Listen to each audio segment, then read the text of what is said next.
पवित्र लग्ने प्रजातंत्र दिवस उद्यापन समारोहे आगत सकल के जानाई आमार आंतरिक अभिनंदन और शुभेच्छा।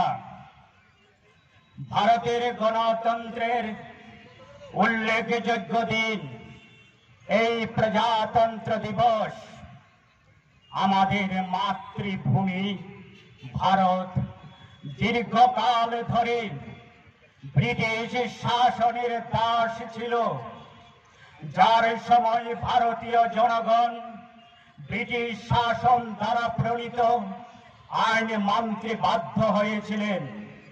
भारतीय स्वाधीनता संग्रामीदेर दीर्घ संग्रामेर पर 1947 सालेर 15 আগস্ট আমরা স্বাধীনতার স্বাদ গ্রহণ করি।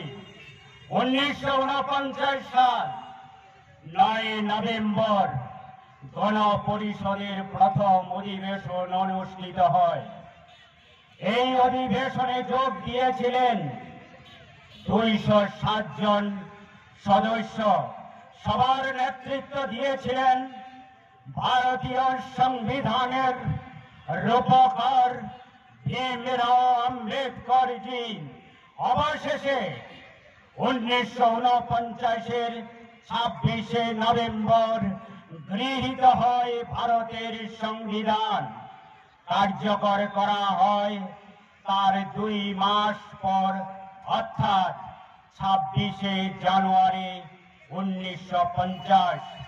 নিজেদের একটি সার্বভৌম গণতান্ত্রিক প্রজাতন্ত্র হিসাবে ঘোষণার সাথে সাথে 26শে জানুয়ারি ভারতের জনগণ প্রজাতন্ত্র দিবস হিসাবে পালন করে আসছি।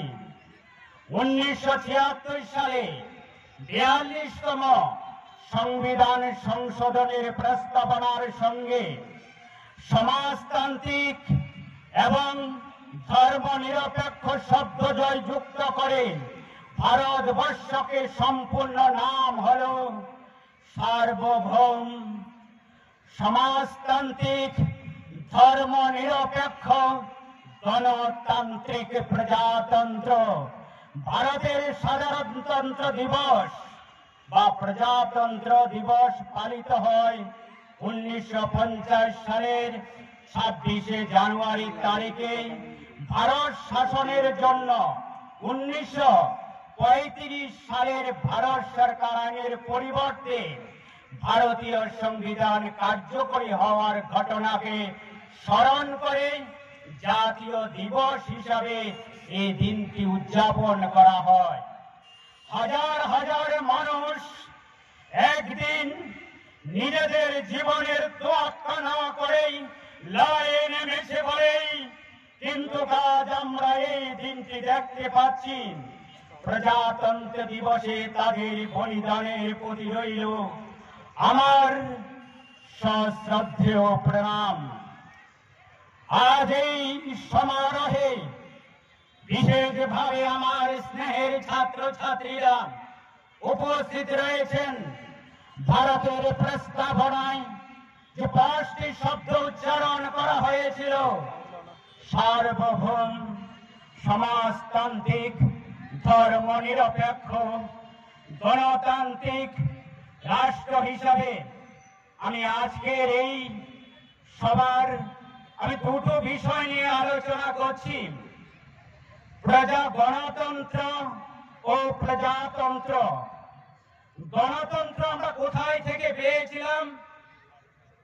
আমেরিকার তৎকালীন প্রেসিডেন্ট ছিলেন আব্রাহাম লিঙ্কন। তিনি বলেছিলেন, by the people, for the people, of the people, অর্থাৎ জনগণের দ্বারা, জনগণের জন্য, জনগণের সরকার।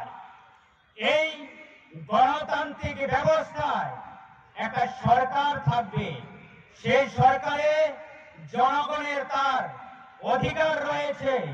সরকার কি কাজ করছে, কোথায় কি করছে, তার জন্য তাদের সরকারকে তার কৈফিয়ত দেওয়ার বাধ্যতামূলক। মনে করেন আমাদের মহিলাদের ব্রিজ হয়েছে, এই ব্রিজ কত টাকা খরচ হয়েছে, এখানে কি কি ম্যাটেরিয়ালস ব্যবহার করা হয়েছে, তার জন্য সরকার কি করে টেন্ডার ডাকে। টেন্ডার ডেকে সেখানে কি কি লাগবে সেটা জানিয়ে দেন, জনগণও তা জিজ্ঞেস করতে পারে। এটা হলো গণতান্ত্রিক ব্যবস্থাপনায়। গণতান্ত্রিক ব্যবস্থা প্রত্যক্ষভাবে জনগণ ভোট দিয়ে তাদের প্রতিনিধি নির্বাচন করে, ওই প্রতিনিধিরা সরকার গঠন করে, সরকার জনগণের জন্য কল্যাণমূলক কাজ করে। তাহলে প্রজাতন্ত্র, সরকার এবং প্রজাতন্ত্র হলো সরকারের প্রধান যিনি, সেখানে সরকার থাকবে না, তিনি এর সর্বোচ্চ। যেমন ভারতবর্ষের প্রধানকে আমাদের মাননীয় রাষ্ট্রপতি দ্রৌপদী মুর্মু, তিনি রাষ্ট্রের